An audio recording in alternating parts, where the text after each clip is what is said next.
ये थी कि बहुत अच्छे परफॉर्मर हमको चाहिए थे, क्योंकि ये जो कैरेक्टर हैं, ये जो दो आतंकवादी हैं, बहुत लेयर्ड है। उनकी मानसिकता क्या है, वो बोल कुछ रहे हैं, सोच कुछ रहे हैं, करना कुछ चाह रहे हैं, पाना कुछ चाह रहे हैं। तो बहुत संजीदा एक्टर के हमें तलाश थी, और हमारी तलाश के लिए आइडियली हमको बहुत अच्छे एक्टर मिल गए। पंकज कपूर साहब, उनको उन्होंने हामी भरी, वो उन्होंने साइन कर लिया फिल्म के लिए।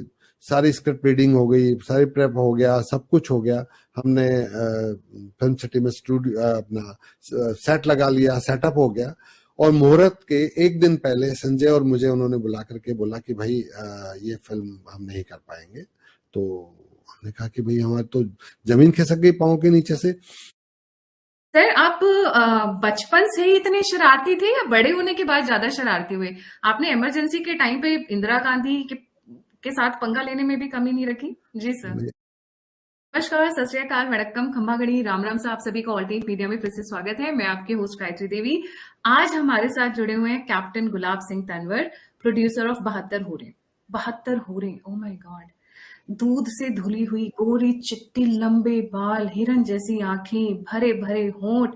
कहते हैं अगर उनके आंखों का आंसू गिर जाए तो पूरा समुद्र मीठा हो जाए, अगर वो कहीं पे छू दें तो वो चीज गोरी और शाइनिंग हो जाए, उनके बालों के पीछे सूरज छुप जाए, उनकी आंखों के नीचे चांद ढल जाए, एंड व्हाट नॉट। 72 होरे, वो 72 होरे जिसकी वजह से कितने लोग ऊपर जाने के लिए बेताब रहते हैं जमीन से ज्यादा। जमीन पे जिंदा रहना कम पसंद है, ऊपर जाने में ज्यादा इंतजार रहता है। उस मुद्दे पर, उस फैंटास्टिक, बहुत ही मसाले वाले टॉपिक पर, कंट्रोवर्शियल टॉपिक पर सर ने मूवी प्रोड्यूस की है 72 होरे। And let me introduce sir. Sir is was a commercial pilot. After that sir started his own Airways, Sarathi Airways, जिसका 16 सिटीज में ऑपरेशंस हैं। और उसके बाद में सर की अपनी प्रोडक्शन हाउस है, अपना प्रोडक्शन हाउस है, Sarathi entertainment limited, blue water motion pictures. But beyond then that, 1997 से 2007 के बीच में आप जितनी भी वो देखते हैं ना, कार के पीछे से हेलीकॉप्टर निकल कर आ रहा है, या फिर अचानक से फ्लाइट उड़ते हुए जा रही है, धूम से बॉम्ब गिर रहा है, वो जितने भी सीक्वेंसेस आप देखते हैं, the aerial views, the aerial pictures, 99.9% of them were performed by Captain Gulab Singh Tanwar. So I'm really proud to have sir on my show today. A very warm welcome on the show, sir. Thank you so much. खमागनी, नमस्कार, सत श्री अकाल। Sir, आप बचपन से ही इतने शरारती थे या बड़े होने के बाद ज्यादा शरारती हुए? आपने इमरजेंसी के टाइम पे इंदिरा गांधी के साथ पंगा लेने में भी कमी नहीं रखी। जी सर।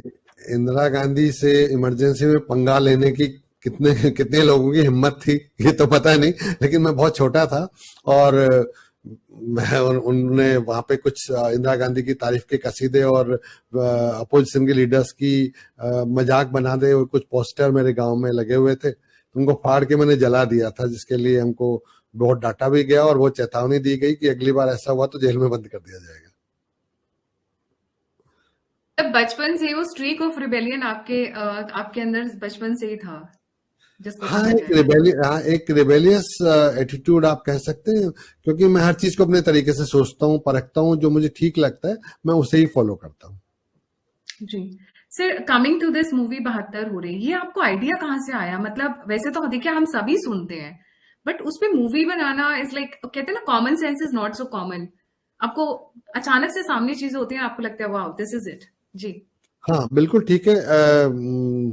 आइडिया की जहां तक बात कर रहे हैं, ये तो चारों तरफ हवाओं में उड़ रहा है, बेहतर हुरें उड़ रही है, उनके आइडियाज उड़ रहे हैं, उनके ऊपर लोगों को बगलाया जा रहा है, उनसे आतंकी हमले कराए जा रहे हैं, तो ये तो हवा में है और आइडिया सबके सामने था। लेकिन बहुत लोग जो थे वो इस बारे में बात नहीं करना चाहते, कहना नहीं चाहते, तो फिल्म बनाना दूर की बात है। ये जो बेहतर हो रहे हैं, इनका आइडियाज, उनका जो रोमांस और उनका जो ग्लैमराइजेशन है, वो तो हवा में उड़ा के रखा हुआ है। आतंकवाद के आकाओं ने चारों तरफ उन्होंने आतंकी फैक्ट्रीज खोल रखी है, चारों तरफ उन्होंने माहौल बनाया हुआ है कि जाइए जिहाद में शामिल हो जाइए, काफिरों को मार दीजिए, जन्नत में जाइए और वहां पे आपके लिए एक नहीं, दो नहीं, बेहतर हुरे आपका इंतजार कर रही है। तो वो सबके सामने था। सवाल ये था कि कौन हिम्मत करेगा और कौन ये बात जो है समाज के सामने लेके आएगा। तो वो हमने तय किया कि हम लेके आएंगे और हमने वही फिल्म बनाई और अब 7 जुलाई को भी इसको लेके आ रहे हैं। जी। सर 72 उड़े एक बहुत ही ऐसा टॉपिक है जिसपे आपको फंडिंग नहीं मिलेगी, आई एम श्योर। आपको बहुत स्ट्रगल देखना पड़ा होगा इंडस्ट्री में। इंडस्ट्री से इसका रिस्पॉन्स कैसा आया? डे वन से इसके लिए हम थोड़ा बहुत तैयार थे, लेकिन इतना बुरा होगा इसके लिए हम मेंटली प्रिपेयर्ड नहीं थे। जब इस बारे में कहीं भी किसी से भी बात करी तो हम दो अकेले इंसान होते थे, मैं और संजय, की नहीं ये करना है। जिस किसी से भी पास बैठ के बात करते तो वो कह रहे थे कि पहले तो इस पे आपको पैसा नहीं मिलेगा, कोई प्रोड्यूसर नहीं मिलेगा, कोई इन्वेस्टर नहीं मिलेगा, कोई फाइनेंसर नहीं मिलेगा, फिर आपको टेक्नीशियंस के लिए स्ट्रगल करना पड़ेगा, क्योंकि एक समाज विशेष के लोग फिल्म इंडस्ट्री में जो है वो काबिज है। हर लोग उनसे या तो उनसे उनके एहसानमंद हैं, उनके एहसानों के नीचे दबे हुए हैं, या उनसे इतना डरते हैं कि अगर उनमें से कोई नाराज हो गया तो आपको फिल्म इंडस्ट्री में रहने नहीं दिया जाएगा। तो आप कैसे किस आधार पे ये सब काम करने जा रहे हैं? तो हमने यही कहा, हमेशा मैंने ये बोला कि भाई जो हमारा विचार है, जैसे आपने कहा कि मैं रेबेलियस हूँ, मेरा विचार ये है कि एक गलत चीज है, गलत परंपरा है और जो पूरी मानवता के लिए खतरा बनी हुई है, उसको हमें कहना चाहिए, बताना चाहिए। और हमने तय किया हम बताएंगे और उसको लेकर के हमने शुरू किया। लेकिन फिर जो परेशानियों का सिलसिला था वो चालू हो गया और अभी तक हमारे सामने है। सर आपको बहुत धोखे भी मिले इस इंडस्ट्री में, आप ऑफ द स्क्रीन बता भी रहे थे एक दो। पंकज जी कपूर जी के साथ भी जी कुछ हुआ, जी नसरुद्दीन शाह जी जी के साथ जी। भी हुआ। धोखा, अब इसको आप धोखा कहिए या अनप्रोफेशनल एटीट्यूड कीजिए। हमारी ये थी कि बहुत अच्छे परफॉर्मर हमको चाहिए थे, क्योंकि ये जो कैरेक्टर हैं, ये जो दो आतंकवादी हैं, बहुत लेयर्ड है। उनकी मानसिकता क्या है, वो बोल कुछ रहे हैं, सोच कुछ रहे हैं, करना कुछ चाह रहे हैं, पाना कुछ चाह रहे हैं। तो बहुत संजीदा एक्टर के हमें तलाश थी, और हमारी तलाश के लिए आइडियली हमको बहुत अच्छे एक्टर मिल गए। पंकज कपूर साहब, उन्होंने हामी भरी, वो उन्होंने साइन कर लिया फिल्म के लिए, सारी स्क्रिप्ट रीडिंग हो गई, सारी प्रेप हो गया, सब कुछ हो गया। हमने फिल्म सिटी में स्टूडियो अपना सेट लगा लिया, सेटअप हो गया। और मुहूर्त के एक दिन पहले संजय और मुझे उन्होंने बुला करके बोला कि भाई ये फिल्म हम नहीं कर पाएंगे। तो हमने कहा कि भाई हमारे तो जमीन खिसक गई पाँव के नीचे से। पहली बात, पैसा लाना बहुत मुश्किल काम था, किसी कोई हमको पैसा नहीं दे रहा था। हम अपनी हार्ड एंड मनी में से जैसे तैसे करके और सब चीजें जुटाई थी हमने। और उसमें से अगर इस वक्त में कल सुबह 9 बजे का मुहूर्त है और उसके एक दिन पहले शाम पे बुला के कहा जाता है कि हम काम नहीं कर पाएंगे, हम कहाँ जाएंगे? हमने बहुत मिन्नतें की, बहुत उनको रिक्वेस्ट की कि साहब आप विचार करिए, और अगर ऐसा था तो आपको पहले बोलना चाहिए था। पहले आप कह सकते थे कि हमें नहीं करना, तो हम समय रहते अभी ये सब तैयारियां नहीं होती। तो उन्होंने कहा भैया देखो, मुझे खुद कई दिन से जटास आ रहे थे, और नसीर भाई जो मेरे को ब्रदर हैं उनसे मेरी बात हुई, तो उन्होंने कहा कि कतई ही ऐसी फिल्म में तुम्हें काम नहीं करना चाहिए, और इसमें बड़ी समस्याओं में तुम पड़ जाओगे, और इसमें कतई खुले तौर पे तुम ना बोल दो, और मैं इसमें कुछ नहीं कर पाऊंगा। आप अपना देखिए, जो भी हो सकता है, मैं आपके साथ यहाँ पे नहीं खड़ा हो पाऊंगा। सर हमारे किसने ये सलाह दी उन्हें? किसने ये सलाह दी? किसने उनको दिमाग भरा? उन्होंने जो बोला, उन्होंने नासिर साहब के लिए बोला, नसरुद्दीन साहब के लिए बोला कि वो उनके को ब्रदर होते हैं पंकज कपूर साहब के। तो ये हम पिछले कुछ दिन से जद्दोजहद में थे कि ये फिल्म मैं हाँ कर दी है, मैं करूं नहीं करूं। लेकिन मैंने सलाह ली नासिर साहब से, तो नासिर साहब ने कहा कि नहीं, तुमको नहीं करनी चाहिए, और हमने अब तय कर लिया है भाई कि हम इस फिल्म में काम नहीं कर पाएंगे। अरे पंकज जी तो बड़े छोटे मोटे बच्चे हैं, दूध पीते बच्चे हैं, नासिर साहब के पास पहुंच गए थे सलाह लेने के लिए इस मूवी के लिए। हाँ, क्या बात। अब ये तो वो जाने, नासिर साहब जाने क्या हुआ कैसे हुआ, लेकिन हमारे लिए जो उसका खामियाजा जो हमें उठाना पड़ा वो बहुत बड़ा था, क्योंकि सब कुछ बैक ट्रैक हो गया। अब हमारे पास था कि सेट खड़ा है, हम सेट हटा लेते हैं तो सेट पे जो पैसा लगा हुआ है वो बर्बाद हो जाएगा, और अगर नहीं हटाते तो फरिश्ता मैदान का पर डे किराया भी लग रहा है, सेट का जितना सामान है वो भी लग रहा है, जितने 8 के लोग लगे हुए हैं उनका भी खर्चा लग रहा है। तो हम बुरी तरह से पैसे के लिए बहुत बहुत मुश्किलात में हम आ गए, लेकिन हम लगे रहे। उसके बाद फिर ऑडिशन हुए, एक्टर्स को ढूंढा गया। अब समस्या ये होती कि आप किसी भी एक्टर को पकड़ के ये नहीं कह सकते कि कल सुबह आप काम पे आ जाइए।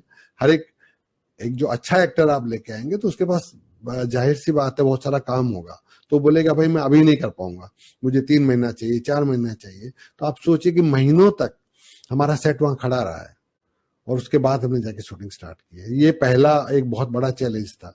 आई मीन आई सीट की पंकज जी उनके पास गए हो, मुझे मुझे इस बात पे बिल्कुल शौक नहीं लगेगा अगर नसरुद्दीन शाह खुद उनके घर गए हो बोले देखो ये मूवी मत करना नहीं तो तुम्हें बॉलीवुड में काम नहीं मिलेगा, मैं मेक श्योर करूंगा कि बॉलीवुड में काम ना मिले तुम्हें।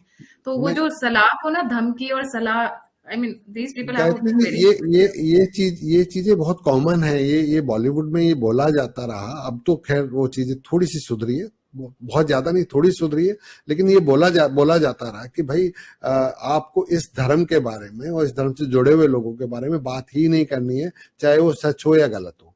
आप नहीं बोल सकते, क्योंकि अगर बोल दिया गया तो आपको इंडस्ट्री से उठा के बाहर फेंक दिया जाएगा। तो उसके लिए हिम्मत जुटाना इन सब सलाहों के बाद में एक बड़ी बात थी, जो हमने तय किया और हम उसको लेके आगे बढ़े। जी। और अभी तक क्या है ना, जो फिल्म इंडस्ट्री थी वो इसी तरीके से दिखा रही थी, सारे मुसलमान बेचारे दुखियारे होते हैं, वो तो आउट ऑफ प्रॉब्लम्स जाकर अपने आप को उड़ा लेते हैं, अपने पेट पर एक पेटी बांधकर। तो वो जो विक्टिम कार्ड था वो इतना खेल चुके कि दुनिया को समझ में आने लग गया था। बोलते हैं ना, जी, अति की अति हो गई, तब लोगों को समझ में आ रही है, तो बेवकूफ बना रखे हैं हमें। और बॉलीवुड जी। इसी वजह से आज के डेट में सब पिट भी रहा है। That is the only reason.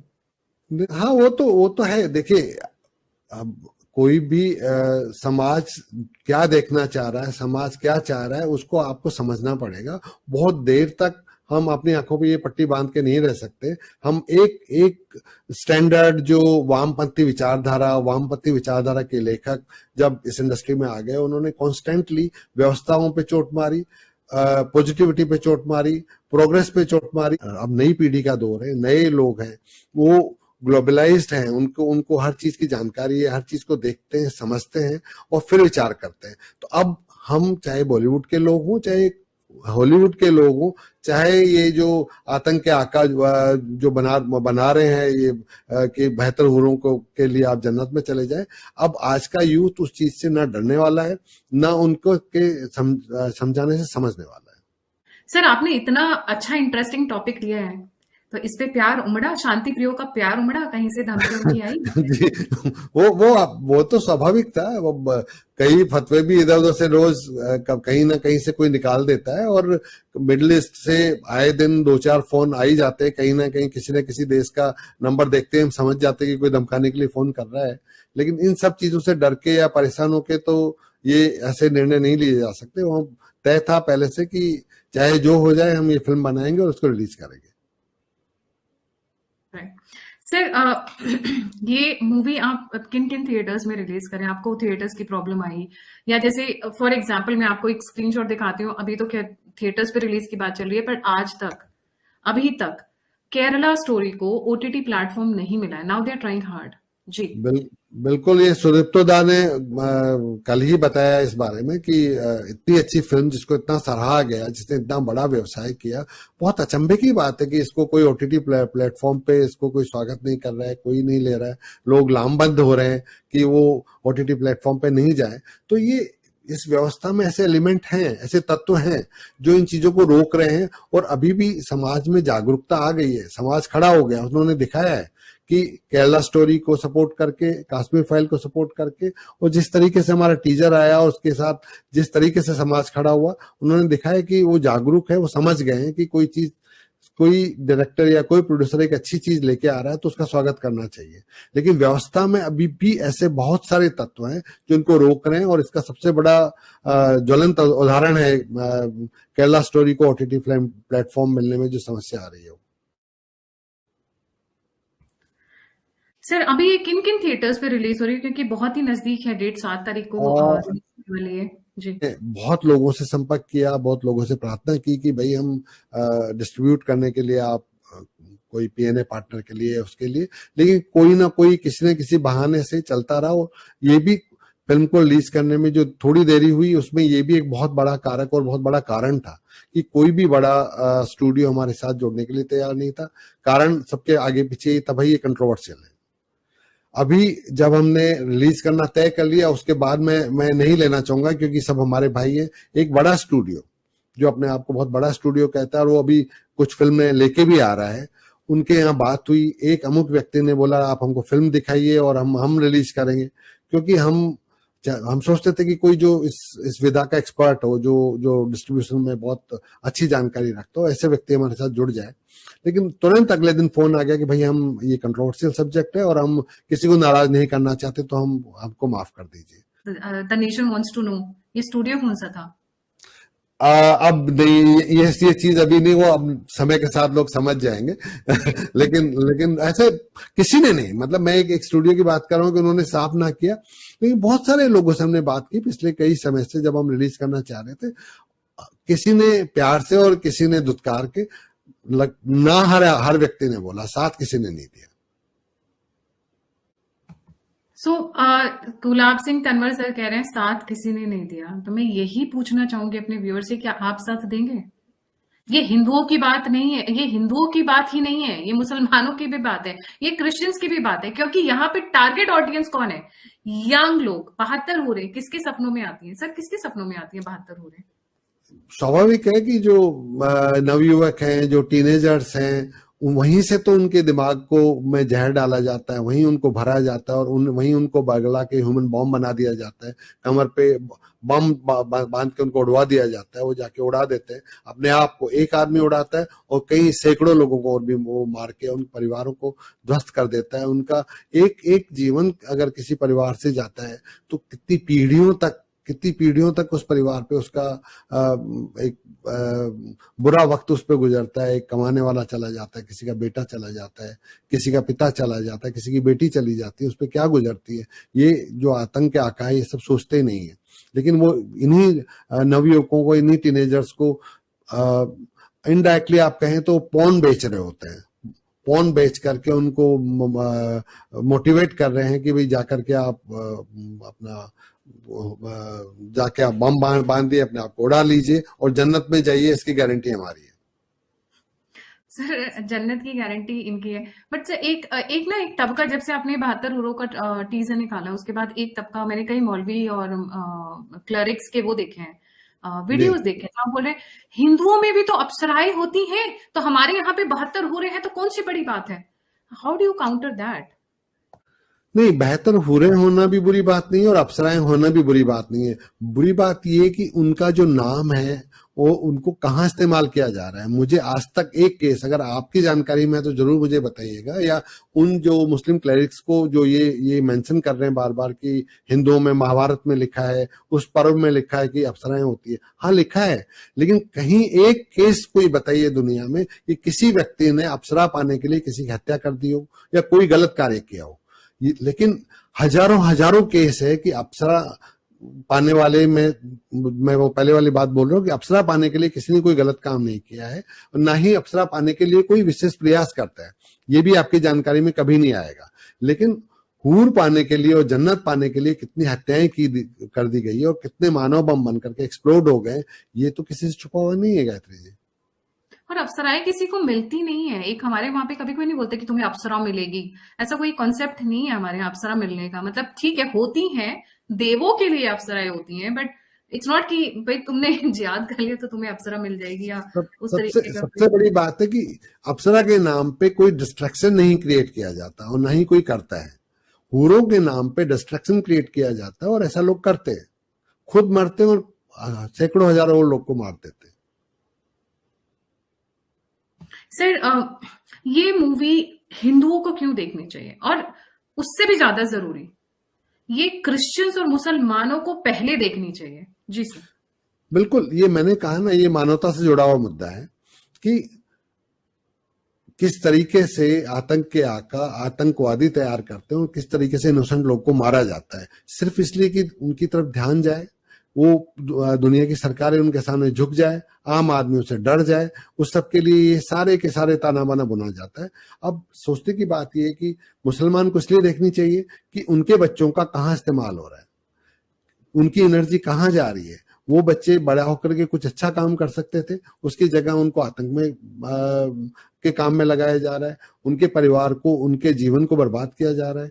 Hindu और क्रिश्चियन को और बाकी औरों को इसलिए देखा जाता है कि उनको काफिर बोल के, और उनको कब खत्म कर दिया जाएगा, कौन आएगा, कौन जन्नत जाने की एक हुक और डिजायर में आकर के किसी भी इनोसेंट आदमी को कहीं भी मानव बम बना के उड़ा देगा। इस चीज से उनको कितना अलर्ट रहना चाहिए, इसके लिए हिंदू को, क्रिश्चियन को, और सिख और बौद्ध को, हर एक इंसान को देखना चाहिए। सर, ये मूवी इतनी इंटरेस्टिंग थी या कॉन्सेप्ट इतना वास्ट था कि आपको इस मूवी को बनाने में 12 साल लग गए रफली, और जी इतना इतना टाइम क्यों लगा सर? वो तो गायत्री जिस पे काफी देर से बात हो चुकी है कि आइडिया कंसीव करने से लेके ही रोड़े आने शुरू हो गए थे, एक के बाद एक जो आता था रास्ते में एक रोड़ा रख के चला जाता था। पहले आप वो रोड़ा हटाइए, फिर आगे जाइए, फिर दूसरा हटाइए, तो वो चलता रहा। पैसे की समस्या अपनी जगह थी कि क्योंकि कोई तो फंड करने को तैयार नहीं था। हर व्यक्ति को ये पहले से कॉन्फिडेंट था बल्कि ये कि ये फिल्म का कोई टेकर नहीं होगा, कोई ऑडियंस आपको नहीं मिलेगा, तो आप ये आखिर बनाने क्यों चाहते हैं, इसका प्लान क्या है, आप ऐसी फिल्में बनाना क्यों चाहते हैं। तो हमने कहा कि एक ये थॉट है जिसको हम ले जाना चाहते हैं, हम लोगों को दिखाना चाहते हैं कि समाज, हम बार बार कहते हैं ना कि फिल्में समाज का आईना है, तो हम अगर आईना नहीं दिखा रहे तो हम क्या कर रहे हैं, फिर कैसी फिल्में बना रहे हैं। तो हमने कहा हम बनाएंगे, लेकिन उसकी जो समस्याएं थी हमारी इस विचार से समाप्त नहीं होती थी, एक के बाद एक। जैसे मैंने पंकज जी वाली बात बोली, मैंने जैसे आर्थिक जो परेशानी हमको आई, जो पैसा नहीं मिलने की परेशानी आई, उसके टेक्नीशियंस की बात बोली, वो पैसा खर्च होने की बात बोली। और अब जब फिल्म बन गई तो उसके बाद में ये भी हमने आपको बताया, कोई स्टूडियो ने हमको सपोर्ट नहीं किया। हम अपने आप पे हम इसको लेकर के जा रहे हैं, हम अपने प्रयास से सब थिएटर्स में इसको रिलीज कर रहे हैं। अब सब कुछ जनता जनार्दन पर है, जनता जैसे चाहेगी। हमने अपना विचार, अपना सारा प्रयास सबको एक जगह इकट्ठा करके जनता के सामने रख दिया है। अब हम प्रार्थना कर सकते हैं जनता जनार्दन से, सब लोगों से, कि इस फिल्म को सपोर्ट करें, देखें और विचार करें कि जो हमने जिस विचार पे 10 साल काम किया और अपनी सारी मेहनत की कमाई इस पर उड़ेल दी, उसका पर्पज सही है, और आप लोग को बताना जो हम चाह रहे थे वो आप तक पहुंचे। इसके लिए आप हमारा सपोर्ट करें, और सब जितने आपके आसपास के जो भी सिनेमा थिएटर हैं वहां पे आप उनको बोलें कि ये फिल्म लगाएं और इसको ज्यादा से ज्यादा लोगों को दिखाएं। वही हमारी फिल्म की सफलता होगी, यही हम प्रार्थना कर सकते हैं। जी सर ने अपनी पाई पाई लगा दी, पिछले 10 साल से इस मूवी पे काम कर रहे थे, 10 साल, और पाई पाई लगाना और ऐसी मूवी बनाना जो बहुत जरूरी है हिंदुओं को देखने के लिए, क्योंकि ये 72 ऊरों का कॉन्सेप्ट है जिसको इस्तेमाल करके आपके पीछे, आपकी बेटियों के पीछे लोग भेजे जाते हैं। यही कॉन्सेप्ट इस्तेमाल करके कितने लोग अपने पेट पे एक पेटी लगाकर ऊपर जाने की जल्दबाजी में ज्यादा रहते हैं। ये जिहाद का कॉन्सेप्ट है।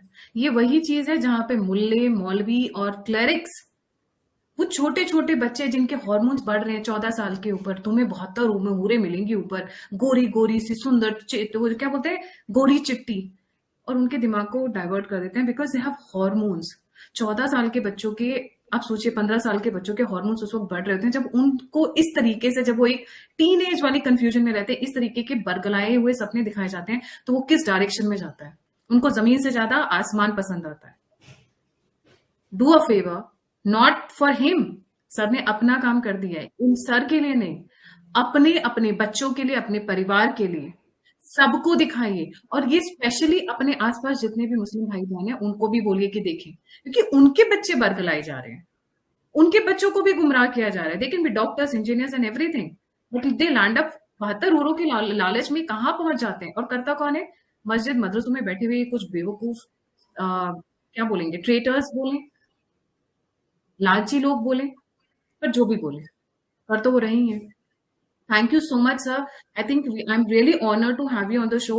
और आपने ये जो मूवी बनाई, जो मूवी का कॉन्सेप्ट है, बहुत इंपॉर्टेंट है लोगों को समझना कि कैसे, मैं कैसे शब्द इस्तेमाल करूं कि महिला को आप इस्तेमाल करके क्या क्या कर रहे हो, जमीन पर भी महिला, ऊपर भी महिला, बाकी इससे ज्यादा क्या क्यों। Thank you so much sir for joining.